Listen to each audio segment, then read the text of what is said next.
Welcome to the final session of what I hope has been a phenomenal day at Canva Create. Give yourselves a round of applause. Thank you so much for being here to help us close it out with a bang. My name is Lily Workna. I'm a media executive, a journalist, and a longtime advocate for using storytelling and creativity to build power and impact, which is why I'm so honored and thrilled to be here today with two women, two powerhouse women who are doing exactly that. Women who are not only shifting culture, but who are building creative empires for social good. So, without further ado, please join me in welcoming the phenomenal Issa Rae and Aurora James.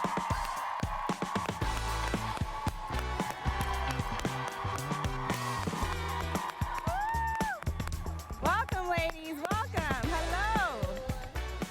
Woo! Oh, I know. Let's give them another round of applause. What a time. This is so exciting. How are you both feeling in this moment? Amazing. Great. I mean, Yeah. what a beautiful crowd. Yes, beautiful faces, Truly. beautiful gowns. Sorry. Yes, indeed. I love it. Well, I know we are all very familiar with both of you and your incredible work, but I think their accomplishments are so amazing and significant that they deserve to be named. So bear with me as I just do a formal introduction and name some of the things you all have been up to. So, Issa, we'll start with you, okay?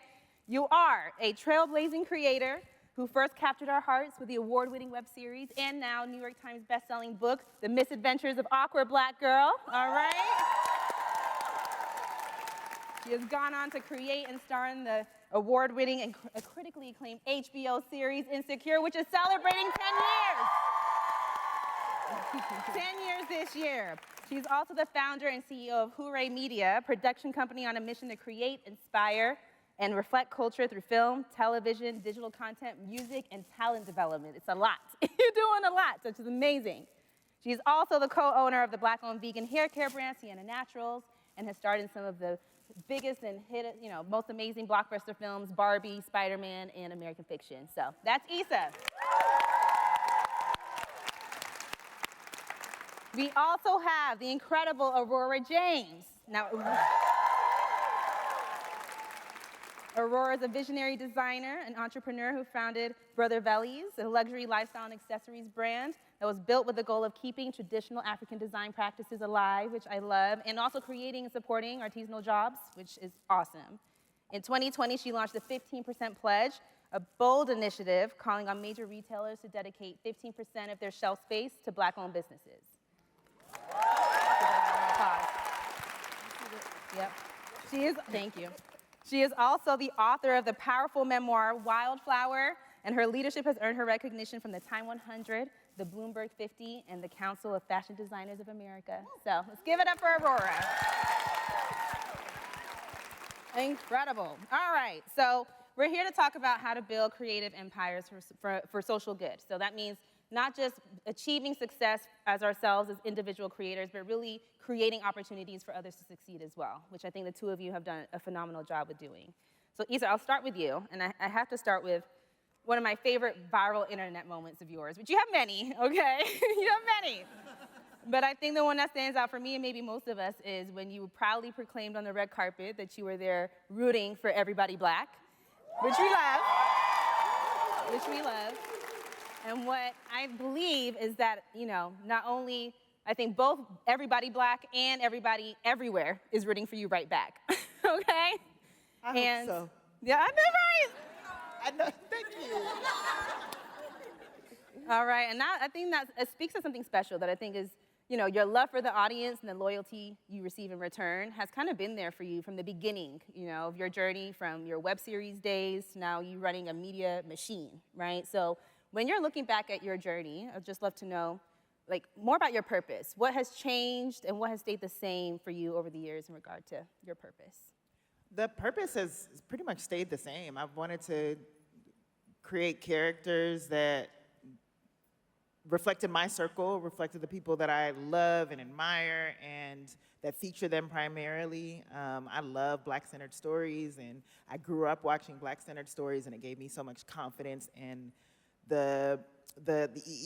just the wherewithal to pursue this passion of mine. Mm-hmm. So that has stayed the same, but project to project, obviously, the goals kind of get bigger, and and that's only happened because of the success of each project. But Yes.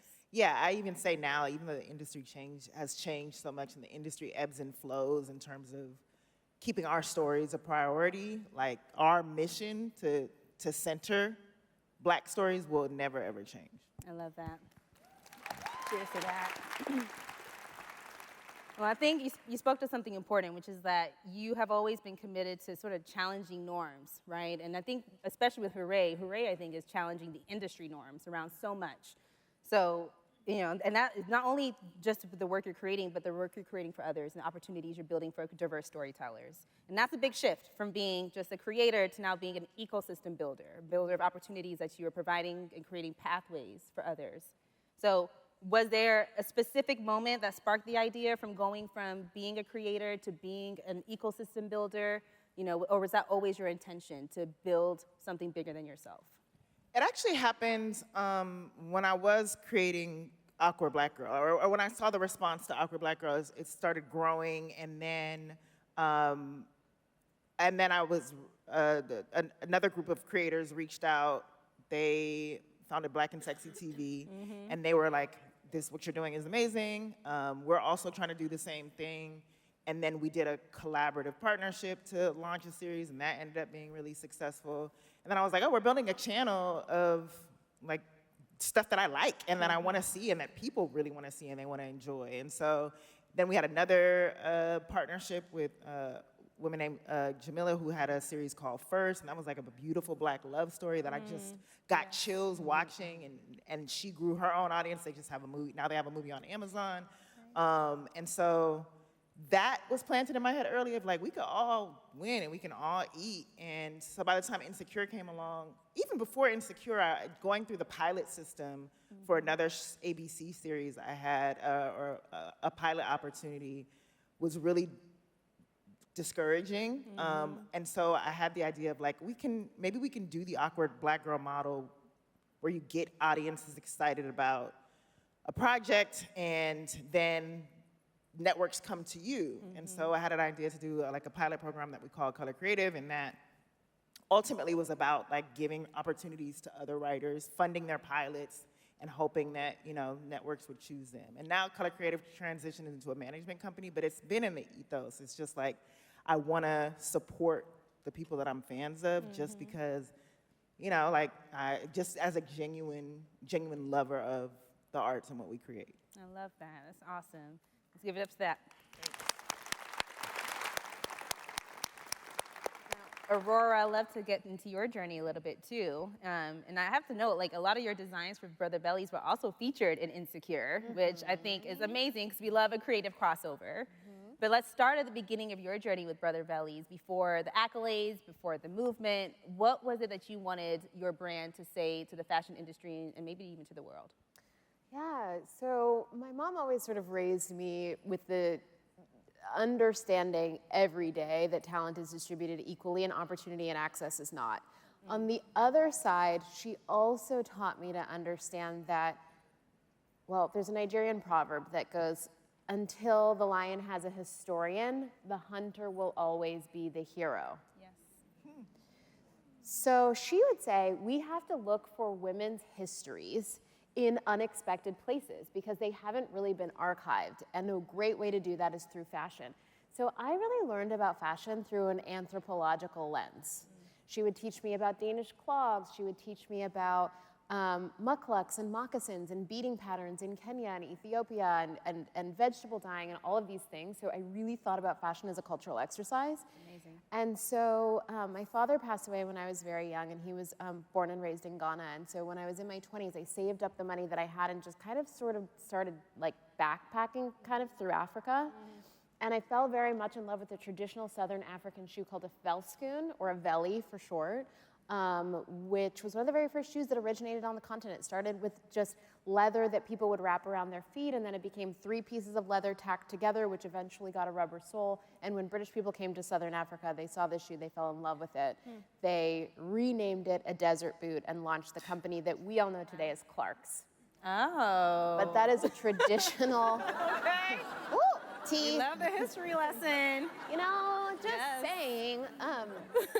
So, but, you know, back to my mom's Nigerian proverb that she shared, right? Until the lion has a historian, the hunter will always be the hero.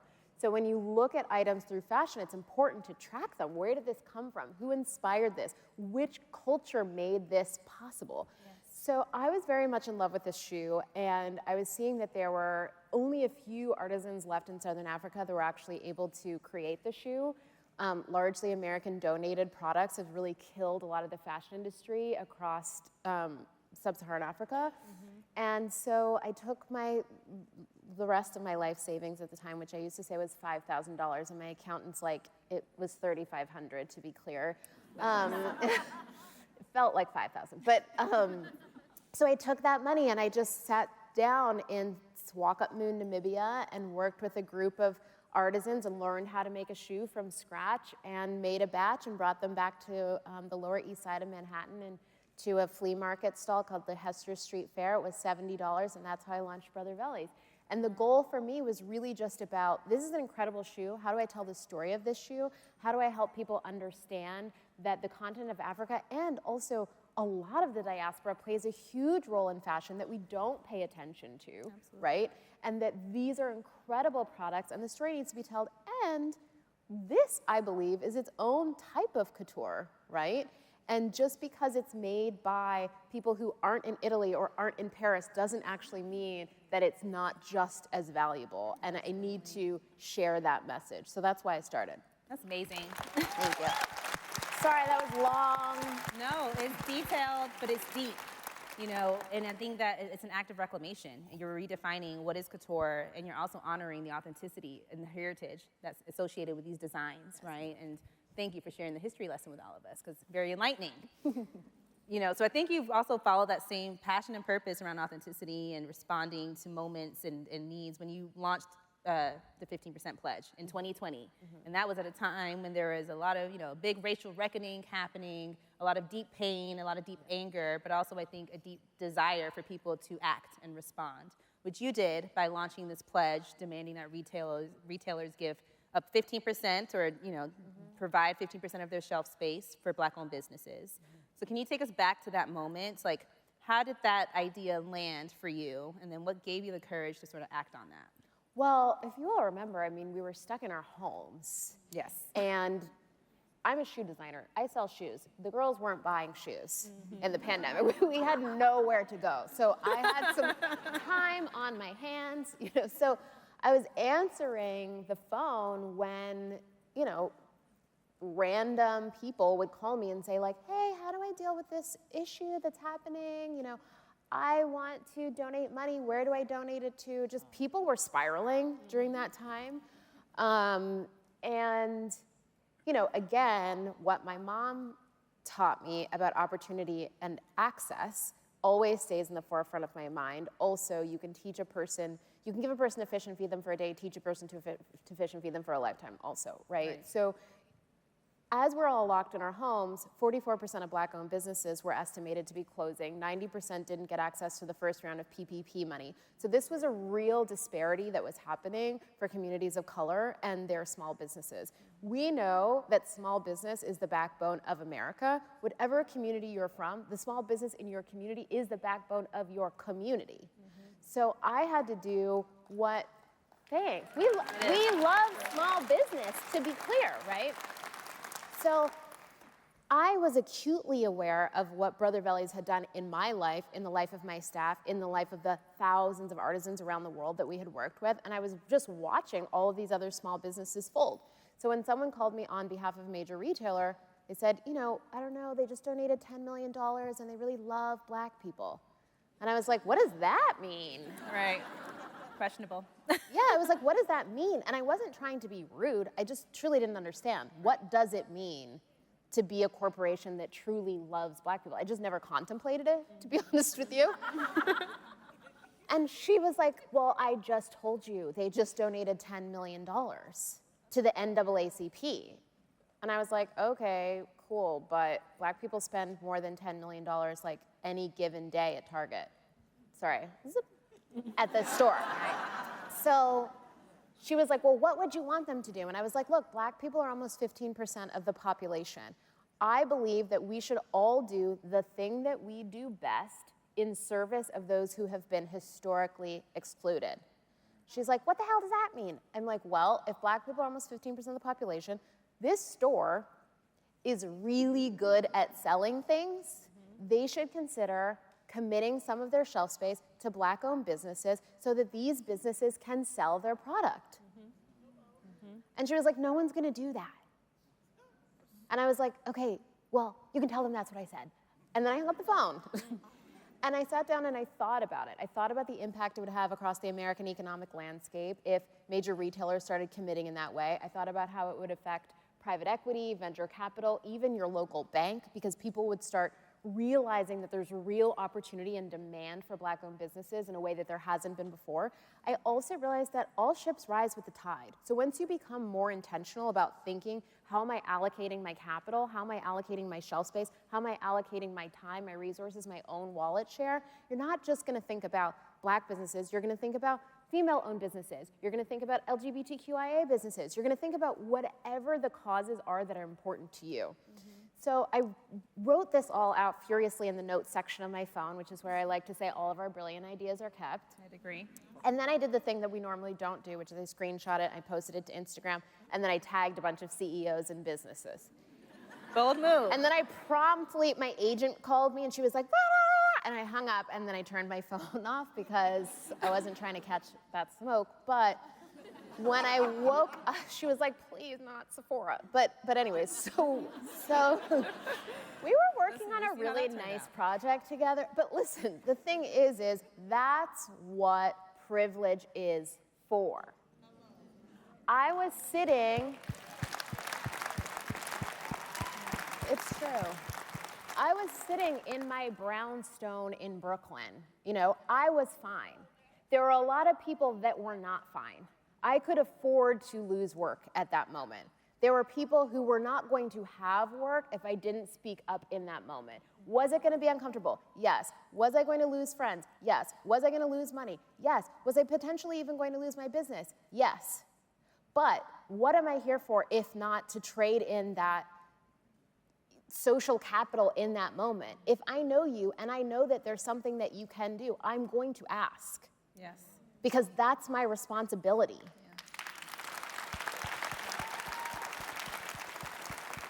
And thank you for sharing that in such great detail, because yes, that I agree, and I think that requires a big transformation. Maybe not for everyone in this room, and maybe not for you, because it seemed like it was a natural next step, something like was a no-brainer.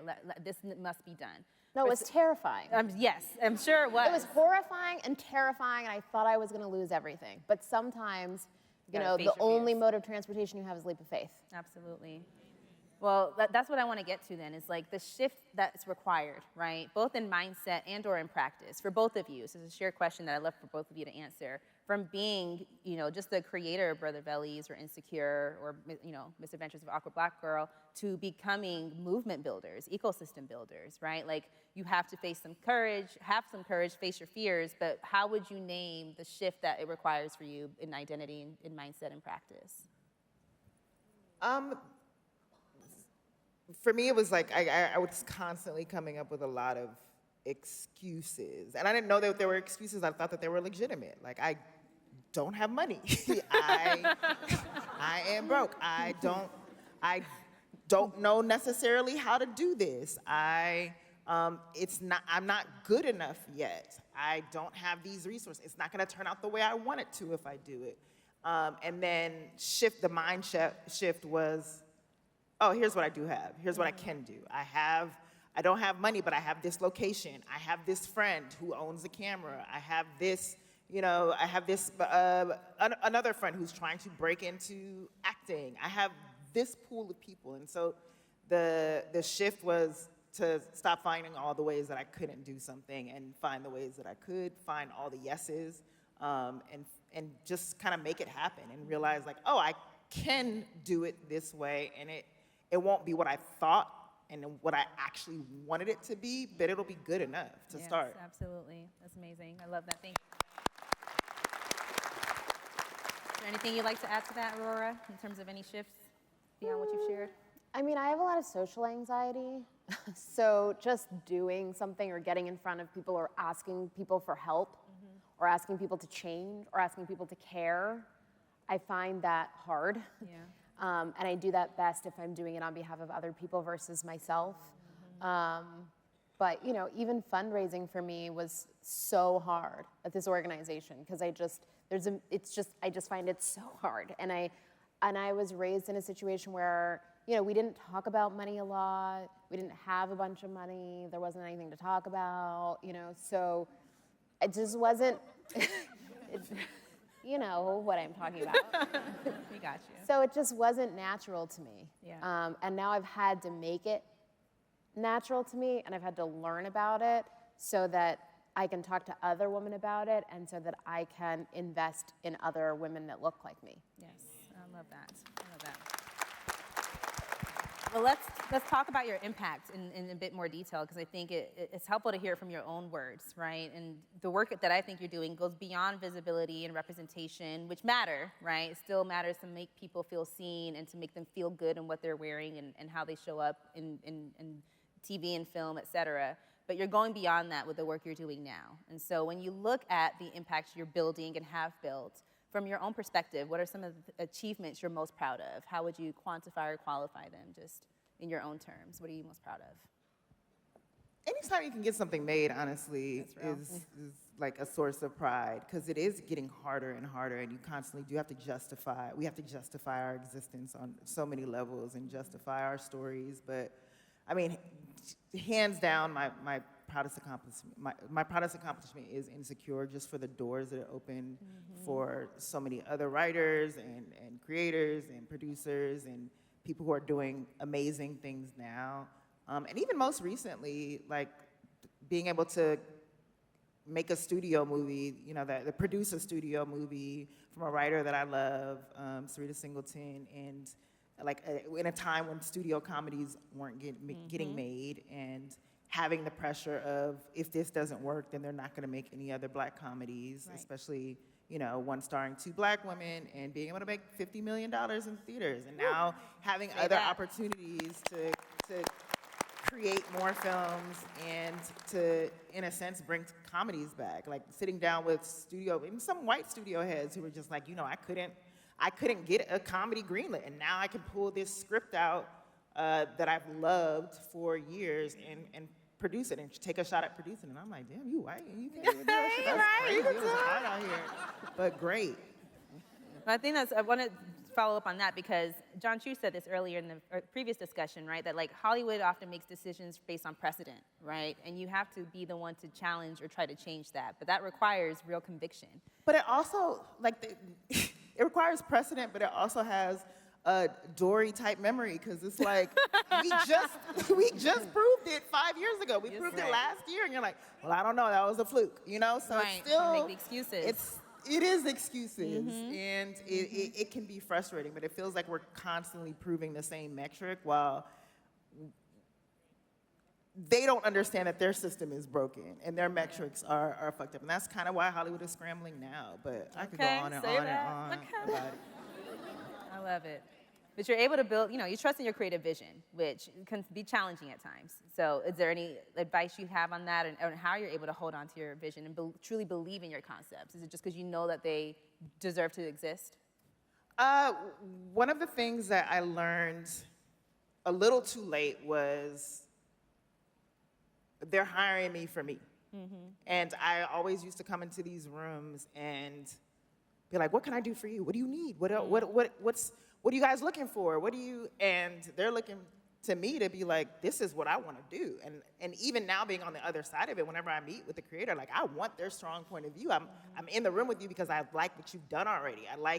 I think that you have the potential to ascend to another level, and I want to utilize your voice to build a bigger platform for you, because you're incredible. And I never thought that someone meeting with me would think the same about me, which is insane.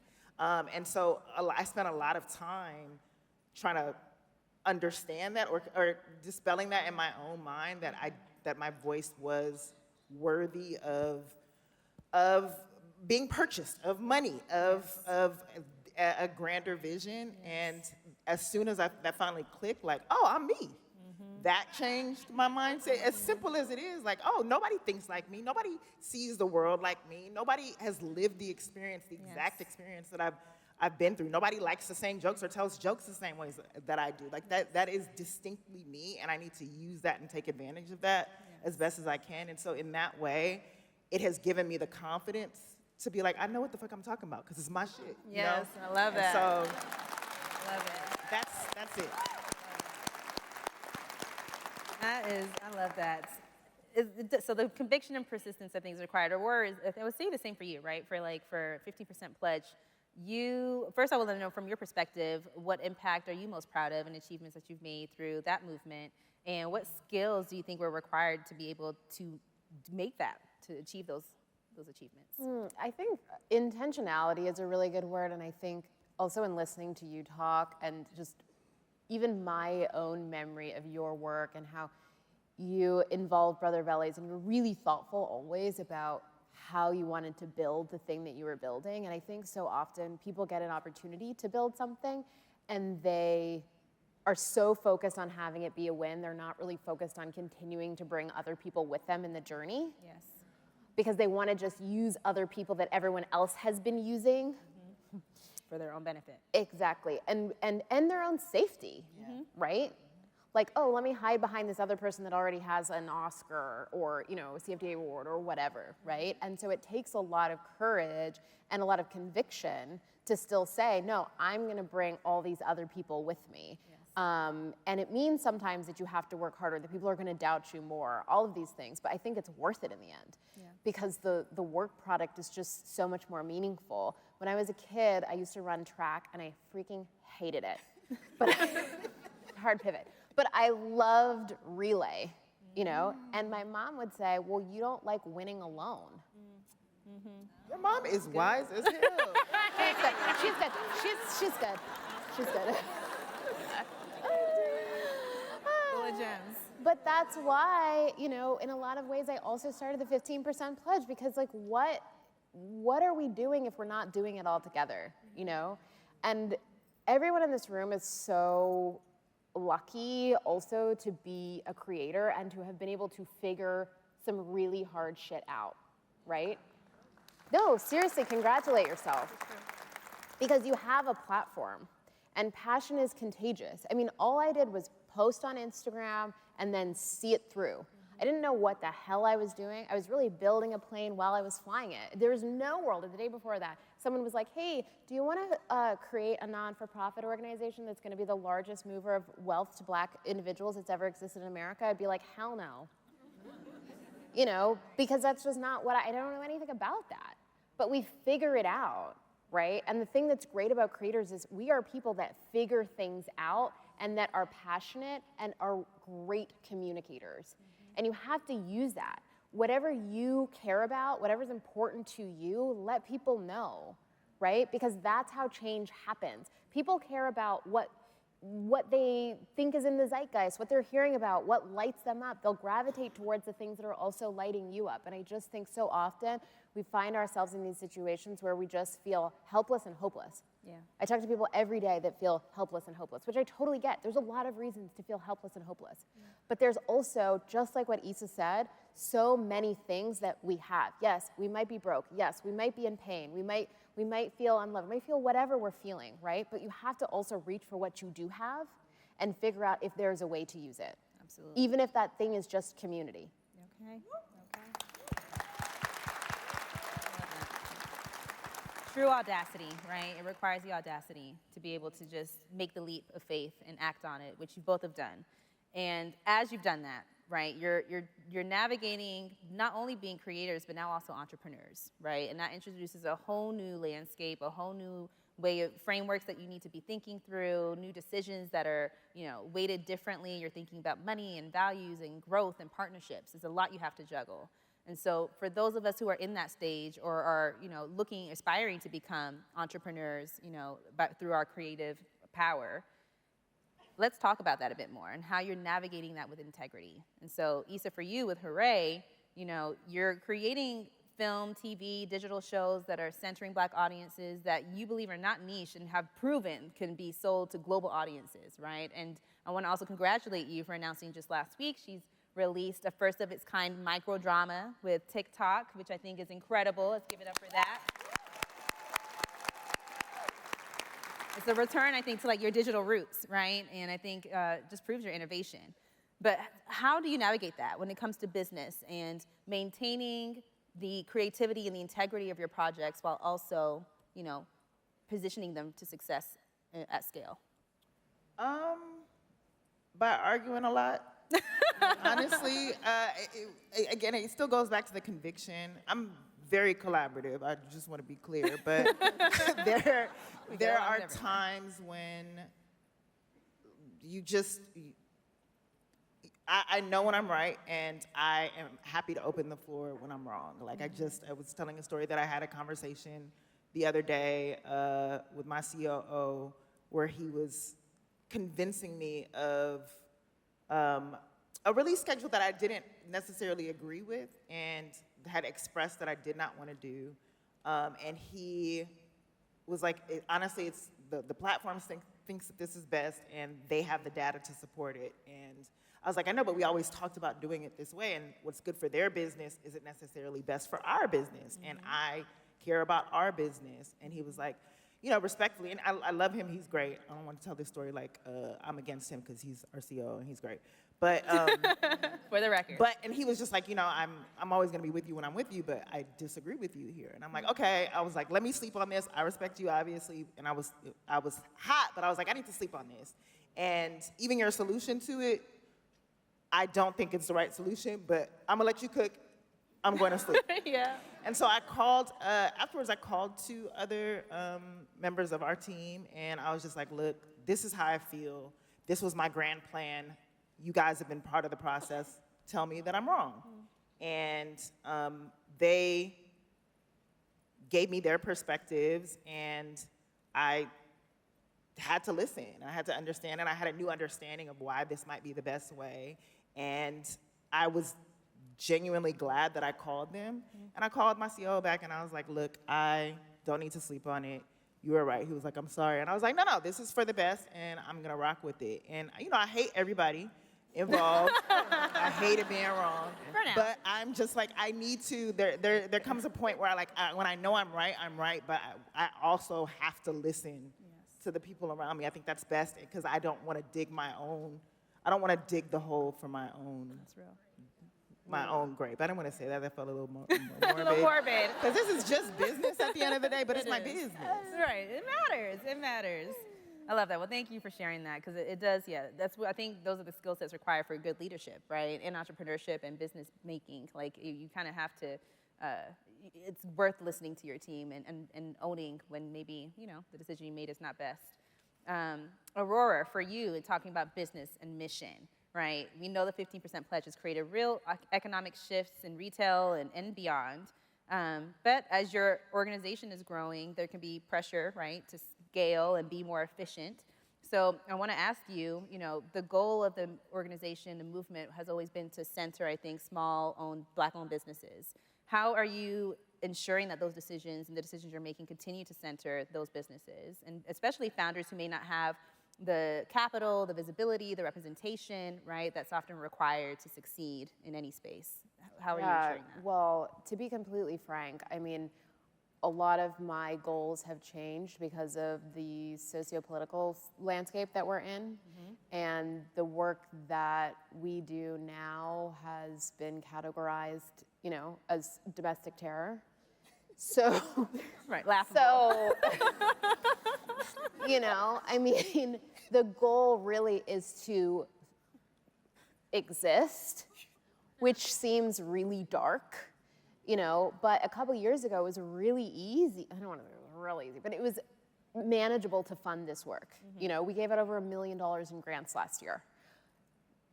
We're in a different world. We're in a very different world. So I'd say right now what I'm really focusing on is making sure that the organization's okay, making sure to the extent that we can provide resources for businesses that we can, making sure that policy and legislation doesn't get any worse than it is, right? We should be able to give grants or opportunities to different groups of people based on their individual needs and create safe spaces for people who need spaces where they can have their unique situations addressed and dealt with. I don't think that there's anything wrong with that. So I think continuing that mission and supporting small business across America, whether it's Black-owned businesses or any specific niche, I think is really important. And to the extent that I am always able to continue doing that work, I will. But I will just say that the landscape has really, really, really shifted. Yeah, it absolutely has. That's undeniable. I work for a Black media nonprofit, and we're facing those same challenges too. And Issa, I'm sure you're facing it in the industry, right? Like naming things Black is a challenge. But I think for you, Aurora, like your business, the 15% Pledge, is a business that is built around building other businesses, right, and supporting them. And that's a big and real responsibility. So how are you navigating, power and profit and purpose? How do those things merge for you in the decisions you're making, and how has it shaped how you're leading in this moment? Yeah, well, the Pledge is a nonprofit, which is an important distinction because it belongs to the people, right? And so you have that obligation. I think separately, when I think about access to capital, one of the things that was very early for me, and if anyone read my book, they know that I almost lost Brother Vellies a bajillion times because I just took the worst loans. I knew nothing. It was horrible. I made all the mistakes that you could make. And so one of the things for me was just really about figuring out how does private equity work? Because we know that Black women are not getting that capital. And so I need to see inside the belly of the beast so I can figure that out. Yep. Because at the end of the day, we can get a million different opportunities for businesses to get on shelf, but if you can't get them funded, if they don't have access to capital, you have a whole other set of issues, okay? Secondly, I grew up in the girl boss era where it was like, break a glass ceiling, raise $1 billion, like do it, be pregnant on the cover of a magazine. And I get a lot of, yes, truly. So I get a lot of anxiety from that because that's also not why I created Brother Vellies. Mm-hmm. There was never gonna be a business where I could make $1 billion and break a glass ceiling, right? It was about supporting people that I felt deserved job opportunities, dignity, and their story to be told, right? And so for me, I think it's how can you build a business structurally that's going to be able to support itself without needing outside capital? That should be everyone's goal. Because once you have an investor, you have to answer to those people and you have to return that capital. Yeah. That's its own kind of hell, right? So if you could, seriously, 3 to 5x the money? No. So if you can find a way just to build whatever it is that you're building so that it's sustainable and so that you can own that thing, so you can make the decisions to work with the people that you want to work with, to cover the content that you want to cover, to tell stories the way that you want to tell the stories, that's the best case scenario that you're going to be in. And as we were seeing the success of the Pledge, it meant that there was a lot of other businesses, Danessa Myrex, The Do, Tone, your business, 850 businesses, to be frank, that got onto the shelves of the retailers that we work with that were Black-owned. Thank you for that. No. If there's not capital there, it's just not possible. So I started also working in private equity, and we've allocated over $100 million in capital to Black-owned businesses that I personally have oversaw. So that's been a lot. I'm really appreciating the honesty, transparency, the vulnerability. I think that goes a long way. And hopefully it's landing for all of you in the audience that it is useful for you in your day-to-day creation and decision-making. And with the few minutes we have left, I want us to get into a bit more practical wisdom that the both of you can share with the audience today, which is an audience filled with creatives, builders, designers, dreamers. So let's, my first question on that is, what's one piece of advice that you wish someone had given you earlier that might have saved you time, money, or energy?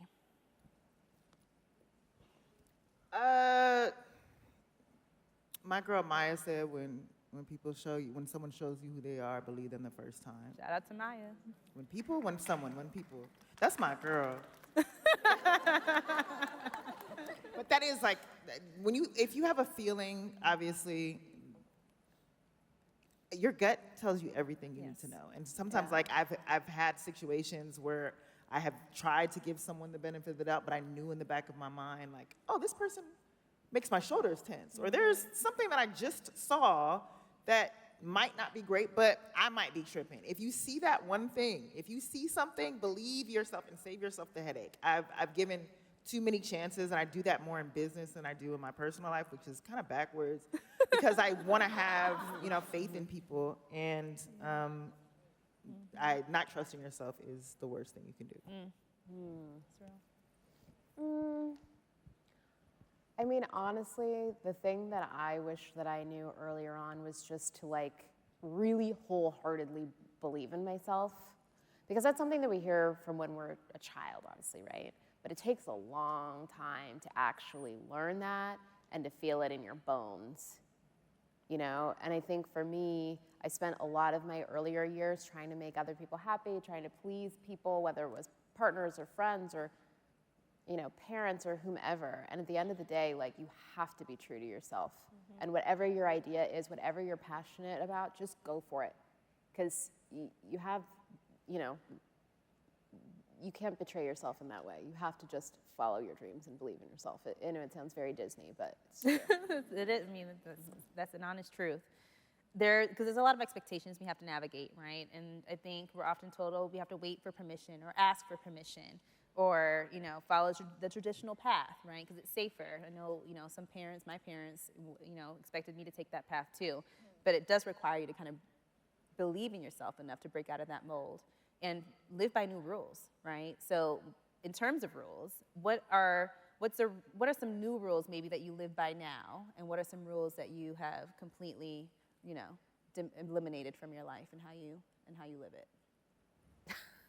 Well, I didn't follow the path. I don't think the path wanted me. I dropped out of high school. I had never made it through college. I didn't do any of the things that you're supposed to do. Didn't get married, didn't have kids, partner very out of the box, romantically and personally, all of these different things. I think I just do it in a very unorthodox way. But I can't be miserable. Yeah. Because I'm not going to create anything that's worth anything if I am. Yes. And if I can just find a way to actually wake up every day and feel good about what's on my plate, I know I'm going to do a million times a better job at it. So whatever those things are, I mean, I definitely spend a lot of time being like, oh, I have to have a kid at this age, I have to get married at this age, I have to make this much money, I have to own a home by this time. None of that is right, none of it worked, none of it was good. None of it was good. No, seriously. I mean, I got divorced early at 23, but you know what I mean? You got to try it. If it doesn't work, quick to throw it out. Not saying people, but whatever, engagement rings, whatever you got. If it's not working, just let it go. There's no lessons time. Yeah. If the business isn't working, let it go. Right? But also think to yourself, what does working mean? Sometimes working doesn't mean that it's making a ton of money. Maybe it's just making you feel good. Yes. Right? Maybe it is putting the roof over your head. Maybe it's not. Maybe it's your hobby. Maybe it's your full-time job. Redefine what working means for you. Redefine what success means for you. Because if you're just chasing another person's idea of success, I promise you will not be happy when you get there. I love that.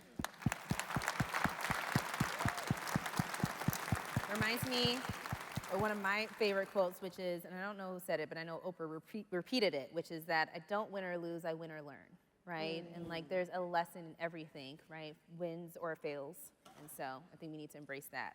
We have less than a minute left, so I do want to get to some rapid fire questions that I think also incorporate some practical wisdom as much as you're able to share it. So as we close out, we've covered the big ideas, but I do want to end on, on a high energy note and have a little fun. So okay. I'm going to put these out there for both of you to answer, and just answer them as you wish. So first up, what's your go-to hack for unlocking creativity when you feel stuck? Gardening. Taking a walk or having a procrastination day. A procrastination day. Okay, we just put everything off? Put everything off. Love it. Love it. All right, next up. What song, artist, or playlist instantly puts you in a creative mood? I have a mix right now of Chromanichi, Elmine, Choker, and Yeba. Okay. Oh, wow. Love it. Okay, I play the harp. And I know, it's like very nerdy. Wow, Aurora. I play the harp and I listen to this amazing Nigerian harpist named Dorothy Ashby. Put us on. Yeah, and Okay. someone knows her? Amazing. Do you have a harp just in your house? Yes. Oh my God. Very whimsy. We love that. Oh, so when I wake up every morning at like 7 a.m., I turn on Dorothy Ashby on all of my Sonos, which includes the outdoor Sonos, so all of my neighbors hear it and everyone that's walking their dogs.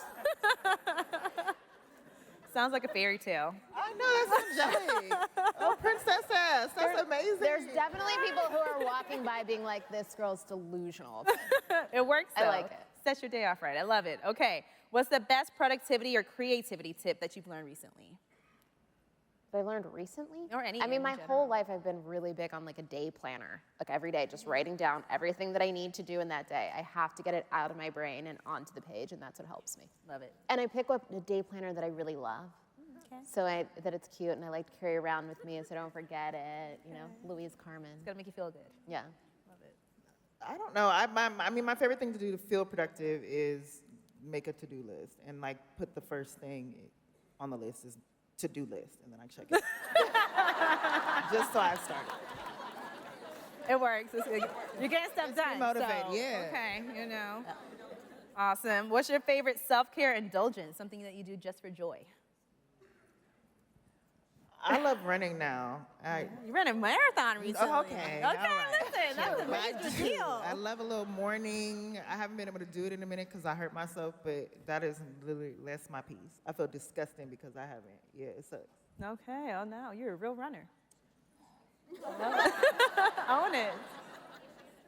Okay, mine's kind of weird. So I reserve like money every week to have my favorite person come over whose name is Cam, and she's a massage therapist. And so she'll come over to my house and she'll give me a massage and we'll listen to audiobooks. So like, Surprised you're not listening to the harp. no, I can't listen to like music during a massage. I need to listen to like the Britney Spears memoir, or like like some weird self-help book, or like a crime thing, or you know, we listen to like random crazy stuff. I mean, it's an hour and a half once a week, so we get through all of it. Nice, something mentally stimulating. We get Okay. through all of it. All right, and last one. What's one habit that every creator should start tomorrow? One of the things that I'm doing now is, like, I write in different mediums. Like, I love writing, whether it's a TV show, whether it's a film, whatever it is. But now I'm doing different art. Like, I want to sculpt. And I want to figure, like, I can't draw, but it still is therapeutic to learn. So I want to learn something outside of my preferred medium just to exercise the creative muscles at all costs. That's amazing. That's great. That's great. I'm going to learn the harp now. Right, add that to the list. You just It's watch. a good one. I would just say like doing something that gives back within the community. I think it just really fills your cup up in a huge way. Whether it's just having neighbors over, volunteering somewhere, you know, anything that you can do, even if it's just a little thing. I mean, for me, it's what makes me feel full. I love it. Well, that's why we're here today, and that's the conversation that we hope to have with you all, and I think you all did a great job sharing, you know, from your heart, really, your journeys, and it hopefully inspired you all in the audience about how you can take your own work and help build. Awesome. I'll take that as a yes. I hope, yes, that it's helped left you with some inspiration. And so thank you all for being here with us today. You know, it's not a conversation just about, you know, what we build, but really who we build it for and how we get it done. So thank you all for being here with us today. Thank you so much. Thank Thank you, you, Lily. Issa. Thank you, guys. Keep building, keep creating, and happy Canva Create.